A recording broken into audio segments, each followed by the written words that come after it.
1980 हा त्या दुसऱ्या म्हणजे 2 आहेत भाग त्याच्यात. त्यात कसं आहे, आपण इथे आलेलो होतो, खूप वर्षापूर्वी आलो होतो, त्यानंतर आपण इथे आलेलो होतो आता.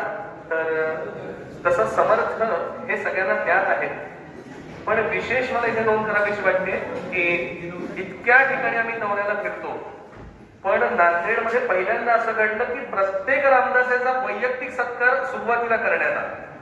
त्याबद्दल खूप अभिनंदन आहे मनपूर्वक, कारण हे असं कधीच पूर्वी आणि ह्यावेळी पहिल्यांदा घडलं.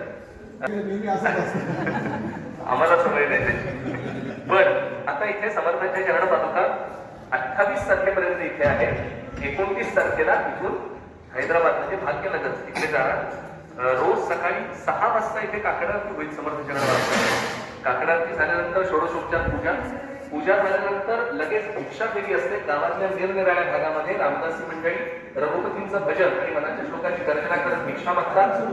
ते झाल्यानंतर 3:30 ते 4:30 हा कालावधी सगळ्यांना दिवसभराच्या कार्यक्रमाची सांगण्यात आली. तेव्हा सगळ्या नांदेडकरांना विनंती आहे, आपण या सगळ्या कार्यक्रमाला एकटे येऊ नका, येताना 2-4 जणांना घेऊन या, म्हणजे सगळ्यांनाच याचा आनंद लुटता येईल. आणि जितके दिवस समर्थ इथे आहे आपलं भाग्य आहे. अनेक ठिकाणी असं होतं की समर्थांच्या चरण पादुकांचा दौरा करतो, पण तिथे काहीतरी विघ्न निर्माण होतं आणि तिथे जात नाही.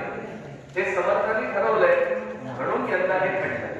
तर हा सुवर्ण संधीचा आपण लाभ घ्या आणि इतरांनाही घ्या. जय जय रघुवीर समर्थ.